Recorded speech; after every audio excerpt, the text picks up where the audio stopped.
Okay, so we'll start with the Pledge of Allegiance.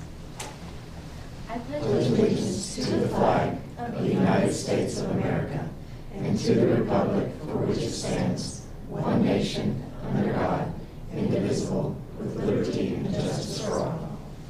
You may be seated. Thank you, everybody, for coming. I want to say thanks to Dr. Cody Raper and his team for constantly providing support for our meetings. We're back here at the administration building, and we appreciate him and his team for all the work they've done to support our meetings. Before we begin official business, I want to make a statement. As I've done in the past, as chairman of the Cleveland City Schools Board of Education, I'm committed to running an orderly and efficient meeting, treating everyone with respect, and making sure that board members provided equal voice for all matters, and they are committed to communicating through the Director of Schools for addressing his staff. Reminders for parents and those that are attending in the community here and in person, but also online. The Board of Education policies can be found on our website at clevelandschools.org. When there, just simply click the menu and select Policy Manual under the Board of Education section. Our meetings are not public forums. However, we do provide accommodations for you to address the board via School Policy 1.404, which has the requirements for public comment there. All right. First item on our agenda is the consent agenda. Is there anything that we want to remove from the consent agenda? All right. I'd like to entertain a motion to accept the consent agenda as on the agenda. So moved. So move. Is there a second? All in favor, say aye. Aye. Any opposed? None opposed. All right, the next item on the agenda is the director's update. All right. Well, good evening, everyone. Glad to have you here tonight for our December meeting. A few things that I want to go through as Dr. Raper pulls up our screen. First, coming up later this week, actually, we have on December 7th and 8th our remote learning days for Cleveland High School for EOC testing. I had communicated out the plan for that earlier, and those are coming into effect coming up the later part of this week. So excited to see how that goes. I know that lots and lots of planning has gone into that, whether it's through Michael Kars and the testing or Dr. Raper and technology, but also the scheduling of everything at the high school. I really appreciate the administrators and teachers and students for taking that on. But I think it's going to be 2 good days of EOC testing, and we're going to see some good results come from that. Want to also brag on our beta students. We had 2 different groups specifically I want to brag on for beta. Blythe Bower Elementary School attended the beta convention not too terribly long ago, and their engineering team competed with over 20 schools, and they placed in the top 5 in the state of Tennessee. So that's a huge deal for them. And Blythe Bower has a wonderful STEM program underway, and I'm really proud of the work they're doing, and that shows by that top 5 rating. And also Cleveland Middle School. They had a top 5 finish in the state and earned a spot in the nationals for lead outside the box, collaboration, connection, and project proposal. So both the elementary school and the middle school have done very well at the Beta Club conventions that they were part of, and look forward to seeing what they're doing at the next level. So congratulations to both of them. Of course, now is the Empty Stocking Fund. The Empty Stocking project is underway. Of course, Dr. Cash and I were on the radio last week and had a great time with Steve Hartline raising money there. December 10th, this coming Saturday, is the big project finale, and that will be held at Ocoee Middle School starting around 8 o'clock in the morning, ending around 2 o'clock in the afternoon. We're going to have all of our elementary schools will be there at different times during that time period. We will have high school students, and we'll have faculty and staff coming by to help give out those gifts that day. If you're out and about and around Ocoee Middle School, and if you can find a parking spot, I would encourage you to try to stop by, say hi, and see the great work being done and the families receiving those gifts and everything. That's a really neat day, well worth your time. Tomorrow, I know they have a big shopping day planned at Walmart North, so if you have time, Ms. Bender, do you know those specific times? 8:45 until 2. Okay, so 8:45 till 2. It's kind of a drop-in. If you have time during the day tomorrow, I know they could appreciate and use some help there. We also have a lot of things happening in our schools right now as far as winter concerts, band concerts, choir, a lot of different things are happening. I would run through that list, but it's pretty comprehensive. I'll just tell you, I'm going to point you to the calendars on the school websites and encourage you to check those out. I know I plan on attending a lot of those between now and Christmas break, and I'm sure that you and a lot of other folks will be looking to attend those as well. Another note here, the Class Size Future Impact Task Force members met in November, and they shared out about enrollment trends, future growth projections, budget formulas, scheduling needs, ESL growth, special education programs, and many other factors that go into how we go about staffing employees and staffing our schools. The team has laid a meeting later this week, actually, and they're going to be formulating a draft report while also exploring updated TISA guidelines. For those watching, TISA is our new state funding formula, and the impact on projected class size needs. So I just wanted to let you know that committee, that task force, is hard at work, and they continue to dive in and dig deep into how we can better staff our schools as we move into budget season coming back in January, February, into March. For the Career and Technical Education Department, we have our December newsletter. We won't go to the link right now, but I'll provide that to you. In fact, you probably already have it from Mr. Wittenbarger. He usually emails that out.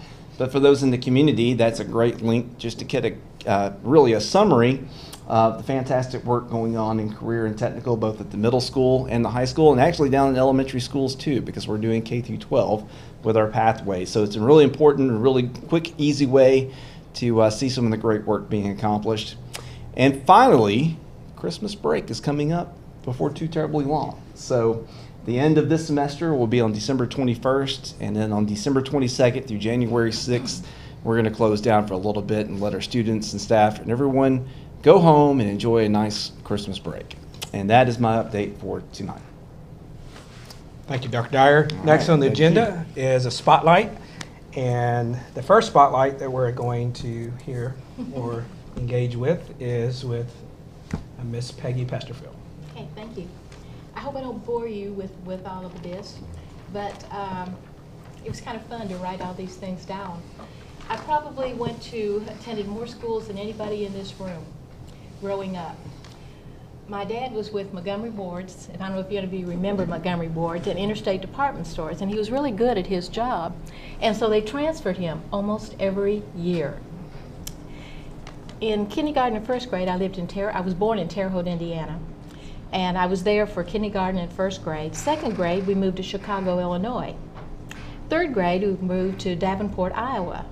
The fourth grade, I was in Nashville, Tennessee at Julia Green. Fifth grade, I was in Appleton, Wisconsin. The sixth grade, we were back in Terre Haute, Indiana. The seventh grade, I was in Cleveland, Ohio, and was a suburb, Fairview Park. I never went into Cleveland. We always stayed there in the suburb. In the eighth grade, I was in Sheboygan, Wisconsin. And I started the ninth grade in Sheboygan. And in March of my freshman year in high school, we moved to Knoxville, Tennessee. And I went to Central High School in Knoxville. Well, we moved to Holston Hills, so I went to Holston High School. And the nice thing about Holston, I was a senior that year, was that it was a new school for everybody. It was just sort of like Cleveland High School when they first started, because they had rezoned, and so people came from everywhere, and it was just a lot of fun because everybody made good friends.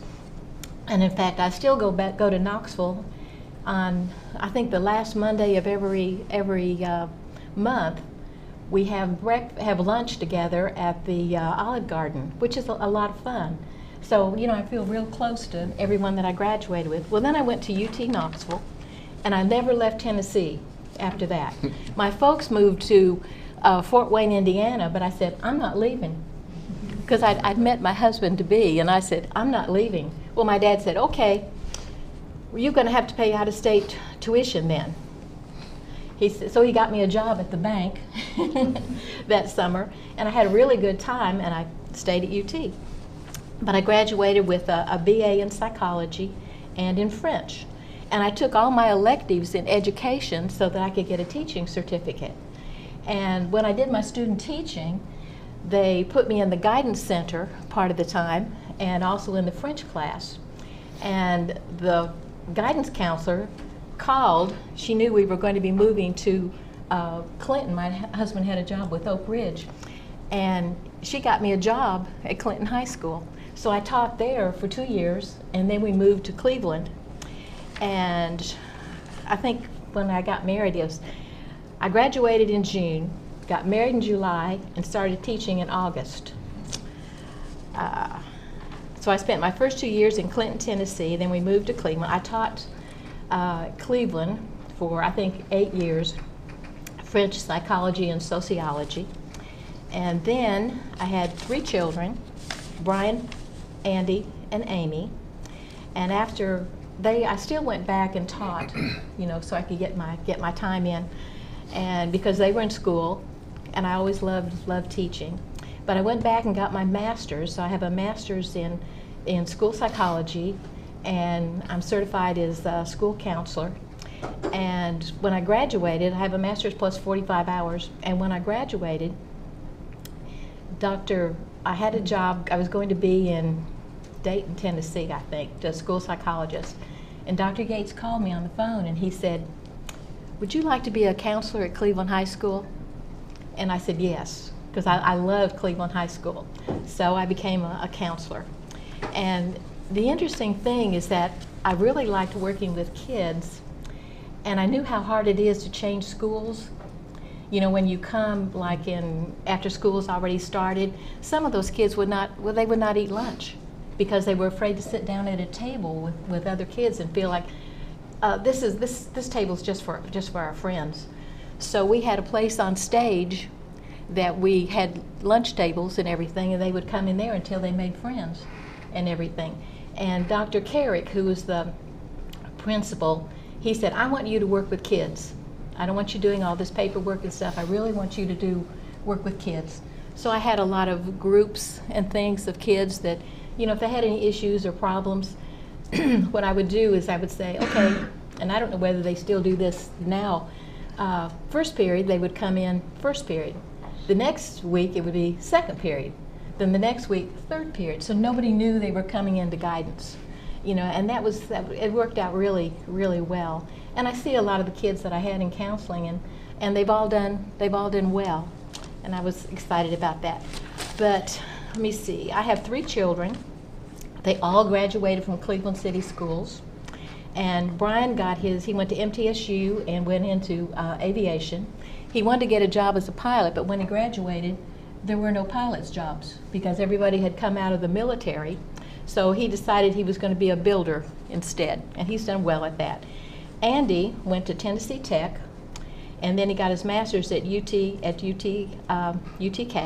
in accounting. And my daughter Amy went to Auburn, and she's a veterinarian, here in town. She always knew she wanted to be a vet from the time she was 10 years old and never wavered. She loves it. I have 8 grandchildren, 4 girls and 4 boys, and they all attended Cleveland City Schools at some time. The oldest, Jamie, he graduated a couple of years ago, and he's a senior at Colorado School of Mines, and he's going to get his master's there. So Cleveland did very well by him. Let's see. He's in geological engineering. And I have 3 young ones that are still enrolled in Cleveland City Schools. Ben is a junior at Cleveland, and he's in the aviation class, where they're building the airplane. He's so excited about that. And he's been on the track team and the swim team, and Ashley is on the color guard. I don't know if you know Ashley Pesterfield, and she's also on the swim team. And Jake is in the 7th grade, and he's on the tennis team and the swim team. And that's why I think we need a new aquatic center. Because if you've been to the Denning Center to watch them swim, you're going to get wet, for sure. My husband and I, we love to travel, and I used to take students to France, in the summer, because I love to practice my French. And there's not many people in Cleveland that you can speak French with to practice and keep it up. So you have to go back and visit. We have been a lot of places, and I was writing them down. We've been to, let's see, a lot of parts of Europe, to England, Italy, Germany, Australia, New Zealand, Haiti. We went on a mission trip there, Russia, China, Egypt, South Africa, Canada, Guatemala, Israel, Palestine, and Jordan, you know. And it's just lots of fun to see people from other countries and talk to them and everything. So if you ever get a chance to travel, you know, do. Because, of course, we haven't been able to go lately because of COVID and everything. You can't, you're a little nervous about it. But I hope to go back to France. So I've been reading some of my old French books and things to see, so I can be able to speak to them. I've been on the school board for 16 years, and I've just begun my 4th term. So hopefully I'll be able to finish this 4 years, because I've always loved Cleveland City Schools. And I think we have a wonderful system, and I think we're well respected in the community, and we have a good relationship with Bradley County, you know, too. I don't know if a lot of you know this, but Dr. Dyer and Linda Cash both graduated from Tribeca. You know, and got their PhD at the same time, and that always helps. It does. And I think it's good to have 2 systems, because the competition is good for us, you know, because we make each other better. Oh, they've got that? Oh, we need to have that too. But still, at the same time, we have a good relationship. We trade teachers and students back and forth, you know, all the time. I'm active in my church at Broad Street United Methodist. I belong to PEO. A lot of people don't know what that is. It's Philanthropic Education Organization, and we help young girls get scholarships. And we've done very well. Several of our students, Leah Hargis, you know Leah, she was our winner last year. And I was trying to think who else. I'm also in Cleveland Rotary, and I'm a member of Bibliophilies. You know what the Bibliophily is? It's a book club. I love to read. And I'm on the board for Life Bridges. You know, and they asked me to be on the boards because, you know, they work with people that have been mentally handicapped from birth. And my experience with special ed, you know, is why, you know, that they invited me, and it's a wonderful organization. Do y'all have any questions? Okay, well, thank you. Thank you, Ms. Peggy. We appreciate your what you've done. So.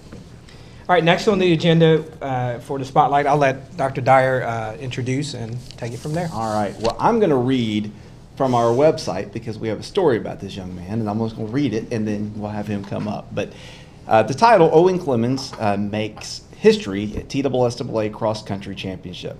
Cleveland High School freshman Owen Clemens made history at the TSSAA Cross Country State Championship on Friday in Hendersonville. He is the first freshman to place first in the TSSAA Class AAA State Boys Cross Country Championship, that's a lot, at a 5K distance with a time of 15 minutes, 22 seconds. Owen is currently the fastest freshman in the United States. It's not Owen's fastest time, as he ran 15:01 on the same course on October 1st, so I don't know what happened that day, but a little slower. That's okay, we like that. It's the second cross-country state title for Cleveland High School. The Blue Raiders placed 18th overall in the boys' standings with 377 points. In addition, the Lady Raiders placed 23rd overall with the help of several students, including Estella Clemens. So, Coach Clemens said it's an exciting time for Cleveland High School's cross-country teams. He said they're just getting started. They're already competing really well against juniors and seniors that are scholarship, so it's kind of exciting. So we're very proud to have the family here today, and especially Owen and Estella, to represent Cleveland High School. So we wanted to make sure we honor you and your run, and make sure that the board gets to see all of you here today.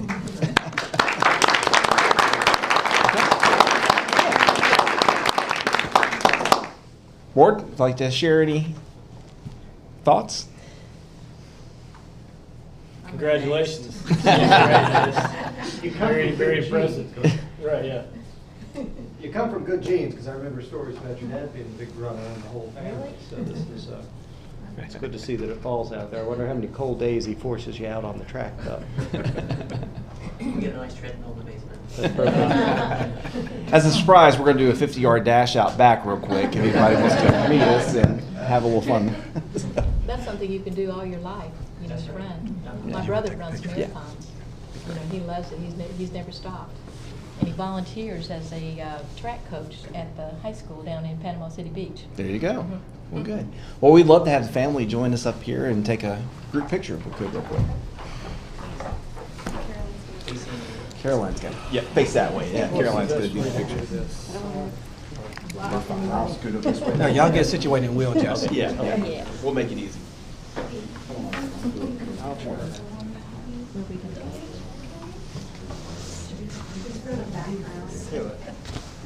Don't make me be the only one going across.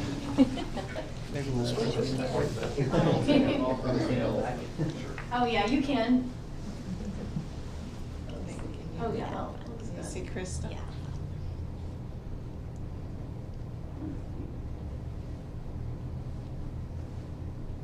And if y'all just want to scoot over just a little bit. This way? Yeah. Yes, that This way. way. Just a little bit.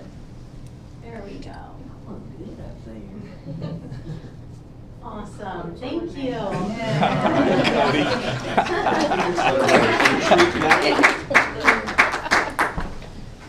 You're welcome to stay for the whole meeting, but you're also welcome if you'd rather go other places. Thank you all for attending tonight. We'll certainly Thank you. check. Appreciate you. Congratulations. Good to see you.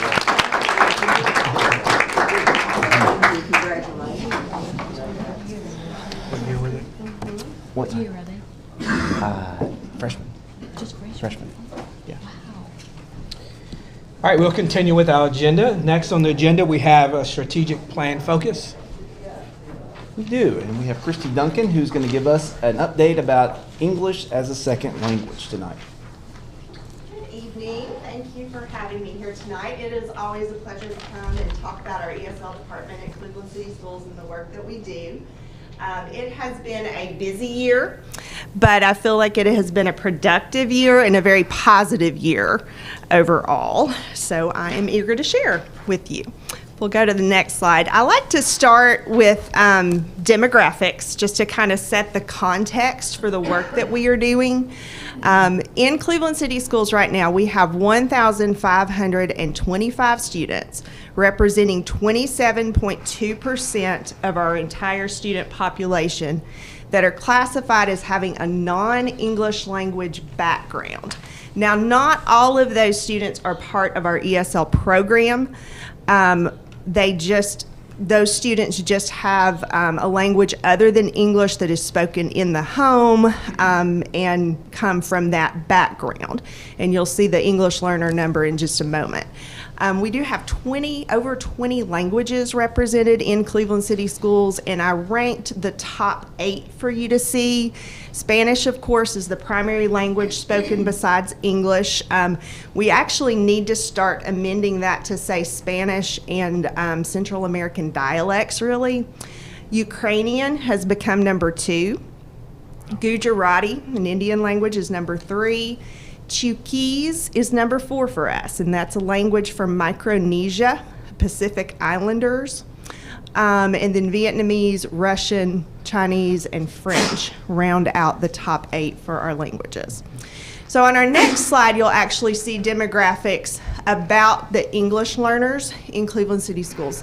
Currently, we have 847 English learners, and that number honestly is growing daily. I had the opportunity to do a community engagement meeting with Mr. Lay about a month ago and showed similar data, and at that time the number was 827. And so just since that meeting we have grown by 20 English learners. That's 15.1% of our population. We have 22 certified ESL teachers that are serving that population, and they do a wonderful job, and I just really can't brag enough on our ESL staff and the work that they do. I wanted to show you the birthplaces of our English learners. Over half of them were actually born within the United States, but we have a number of students that have immigrated from other countries as well. And so right now, Guatemala is the top country that we are seeing students coming from. Honduras, Mexico.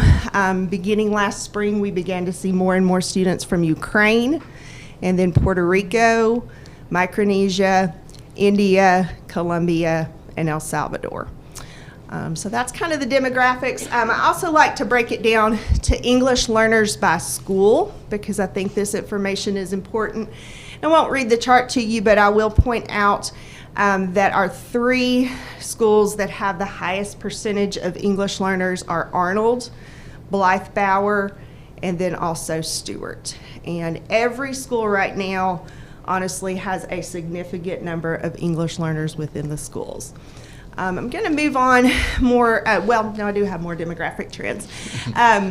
Yeah, a lot going on in ESL world. So in looking over the last couple of years, we have seen a 13.8% increase in English learners from October 2021 to October 2022. We saw an 8.9% increase in our newly arrived immigrant students from 2021 to 22. Those coming directly from outside of the U.S. Our Central American immigration has increased significantly. We had a 27% increase in our Guatemalan students. And then we're also seeing more and more students that have interrupted formal education, and that means that they are coming from countries where for some reason their education has been disrupted and they have missed perhaps 2 or more years of schooling by the time they get to us. As I mentioned, we did have 26 Ukrainian immigrants that came to Cleveland City Schools or have come since spring of 2022. Before I go on to the work that we provide, does anyone have questions just about our demographics? Okay, I'll keep going then. So our number one goal within Cleveland City Schools is to ensure that our students leave Cleveland City Schools able to read, write, listen, and speak in English. In order to do that, we provide several different layers of support. As you can see, we provide student support, we provide teacher support, and we also provide family support, and we do that in a variety of ways. Now, as I share with you tonight from our strategic plan, I'm going to kind of focus on these different areas of support that we provide to our families. Let me get a drink. Okay, so strategic plan goal number 1 is to create a collective district culture that supports language and content development for ELs. And that sounds kind of fancy, but what I mean by that is we just want to create a school system where everyone is working together for the benefit of our English learners. And so a highlight from this fall towards that goal was a guest speaker that we brought in. Her name was Emily Francis. She was an immigrant from Guatemala, and she is now an ESL teacher. She's an author, she's a nationally recognized speaker, and we had the opportunity to have her with us for 2 days to provide training for all of our Cleveland City Schools teachers during our August professional development rotation. She was an excellent speaker. We heard a lot of positive feedback from her, and she just really, her story is very inspiring, and I think a lot of our teachers really connected with that, and that helped them to connect her story to the stories of the students in their classes. She has just recently published this book called If You Only Knew, where she writes letters to her former students. We are actually doing a book study of that particular book starting in January at our middle school and high school for an additional PD opportunity. So that's my highlight number 1. And we can go on to the next slide. Okay, so strategic plan goal number 2 is to provide ongoing professional development opportunities for teachers of ELs. We want to make sure that our teachers feel equipped to work with the students that are in their classroom. And we have this year focused on this throughout the entire district. We are doing 4 modules from a company called Elevation.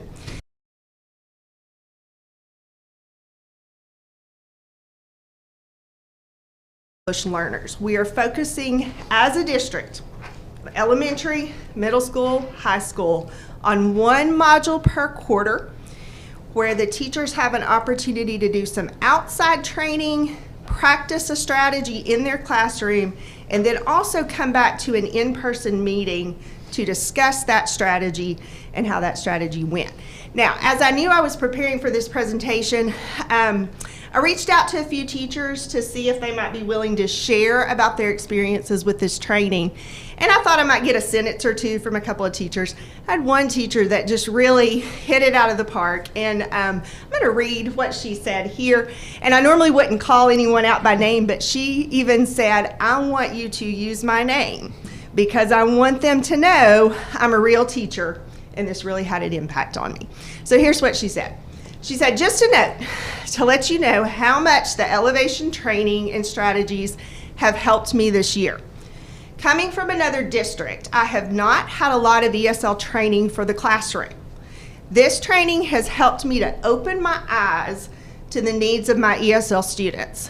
It has provided me with tools to use in my classroom and strategies to help all students, not just ESL students, to better understand the material being presented. I have learned new ways to have students give me feedback on their learning levels, organize their thinking with various note-taking tools, and I've learned how to utilize anchor charts online to provide my students with information they can access as needed. This training has also provided me with a better understanding of what ESL students face and how to provide an environment that helps them succeed. I am so thankful for a district that values all students and sees a need for continuous professional development." And like I said, I just felt like Amy Bohannon at Blythe Bower hit it out of the park with that. So we are hoping that all of our teachers are getting this from this training as well. All right, and then finally, strategic plan goal number 3 is to strengthen connections between schools and families of ELs. And I think in this case, the pictures are worth 1,000 words. We hosted a district multicultural night at Cleveland High School back in October. And it was just a wonderful evening and a chance for us to connect with our families and just kind of celebrate them, celebrate the culture, celebrate the diversity within our school system. We had music, we had dancers, we had lots of food. Our ESL teachers at each school hosted a table for the different schools. And we had, you don't see the crowd here, but that Raider Arena lobby was actually full of families and students. And it was just a really festive night for us all to make those connections. So those are my highlights. Like I said, it has been a busy year, but it has been a very positive year. And I always appreciate the support of our administrators and then also, of course, the school board for helping make possible all the things that we do. Board members, any comments, questions? Do you have trouble finding translators? We do. Yes, that is a big issue because we've got so many students that need interpretation for all aspects of their education. We have a district interpreter right now that speaks Spanish, but in terms of figuring out systems for providing that interpreting support that make sense and are able to reach all of our students across the district, I think we need some support and some help with that. It is also becoming a situation where Spanish was the language where we were looking for interpreters, but now that is bleeding over into Ukrainian. I'm getting requests for Chuukese, Gujarati as well, and so that is definitely a hot button area. Can you get online and maybe find somebody who could be there, and translate for you? There actually are services, and I recently heard a presentation from a translation service that we might want to explore further that could make that possible. I think ultimately you're going to need a combination of in-person interpreters for certain situations, but then I think services like that could be combined with that to come up with a beneficial plan overall. Mm-hmm. What kind of family feedback are you getting? Are the parents involved by and large? I would say yes, the parents are involved by and large. I mean, like I said, you saw the multicultural night. That was a safe place for them to come and share food and music and dance and things that meant something to their family. And I think whenever we create a situation like that, they are eager to come into the school. I think, you know, and I don't want to make generalizations, but a lot of our families, especially coming from Central American countries where the education system is different, maybe are a little intimidated to walk into a school building. So we have to create these situations that make them feel welcome. But when we do, when elementary schools have the different, just the different family nights, we usually do have pretty good participation from our families, and they are just always so grateful for the work that we do and the support that we give to their kids. And I guess where it is, if some of these students aren't being able to talk or learn with their parents about some of their homework projects, they struggle. Do any of the parents, or are there resources for those parents in addition to the students? There are a couple of programs within the community. The Lee University does an adult language program on Thursday nights, and then the Westwood, I believe it's Westwood Baptist, that organization has classes for English learners as well, or adult English learners. And so we try to point our families in the direction of those programs. I think ultimately, if we could move to a point where we were offering programming like that within our school system, I think that would be well received, and I think that is a need within the community. Thank you. How do you determine what grade you're going to put students in when they come? We do grade appropriate placement for the age that they are. Yes. Christy, we've come a long way. We in have. 25 years, haven't We really have. I started out with Christy and her husband. I mean, they were in the system. And I think about, you know, what small things we did in comparison to what you are doing now. So thank you for all of your leadership. Well, thank you. You've been great. Thank you. And we will provide you this copy of this slide deck tomorrow, so you make sure you have it for your reference. But I appreciate Christy coming tonight. She is known throughout the state as a leader in ESL, and appreciate the work you do, not only here, but to provide training for others as well. So thank you very much. Thanks, Thanks. Christy.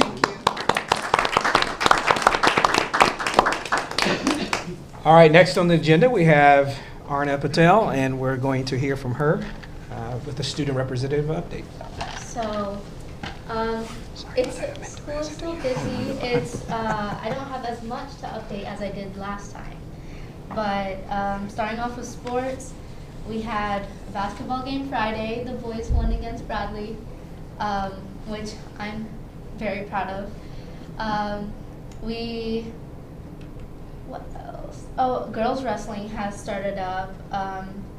The Owen Clemens winning. That's absolutely amazing. Amy McGowan won Female Coach of the Year.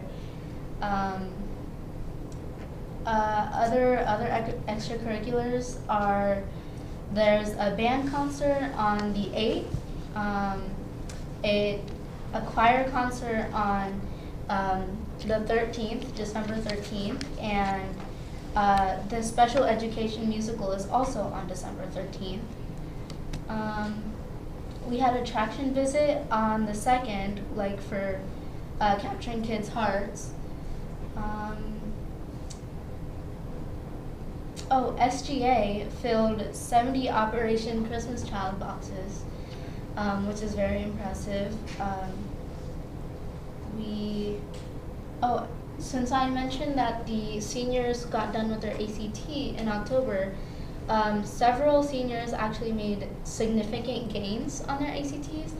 I don't have the actual stats on that yet, but it's still nice to see that we're continuing to improve.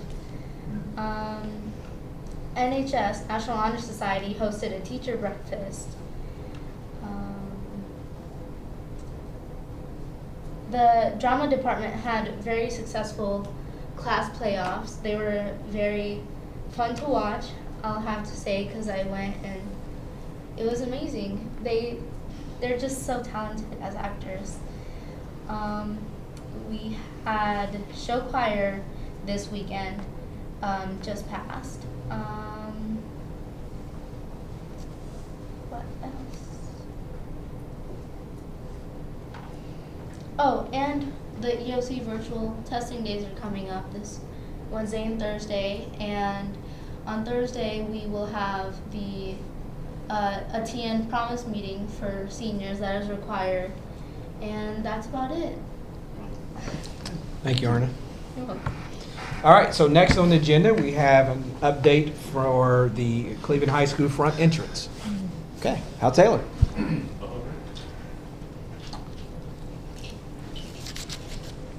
I'm just sure on your notes there was something there about pancakes with Santa to raise money for the girls' basketball team. just plugging that on for Saturday coming up. Saturday morning. 17th. So anyway, 17th. raise money for the girls' basketball team.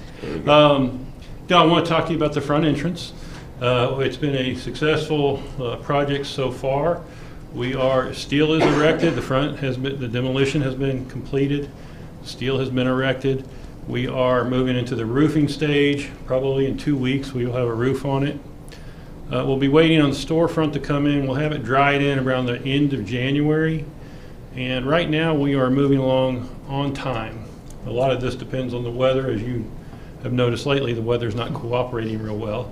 But they are on schedule, on time. Everything's moving along at a good pace with us. So hopefully by, we're hoping March will be the completion of the first part of this project, and then we'll go into where we are, doing punch lists and so forth before the second part starts at the end of school. So just want to assure you that things are going well that way right now. And any questions on? I see a lot of changes each morning. Mm-hmm. Yes, ma'am. Yes, ma'am. Movement, especially of some of the rocks or stones or whatever you're doing. Right. And so Yeah, I'm watching it.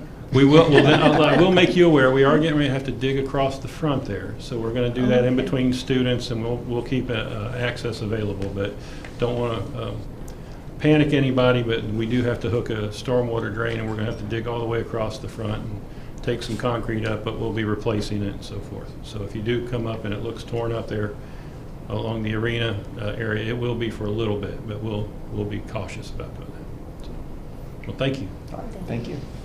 Thank you, Hal. That was the last item on the agenda. Board members, do you have any comments, questions? He did a great Santa the other night. He did. Any others? All right, I'll entertain a motion to close our meeting. I'll make that motion. Is there a second? I'll second. All right, all in favor? Aye. All right, any opposed? All right, so at 6:13, we end our meeting.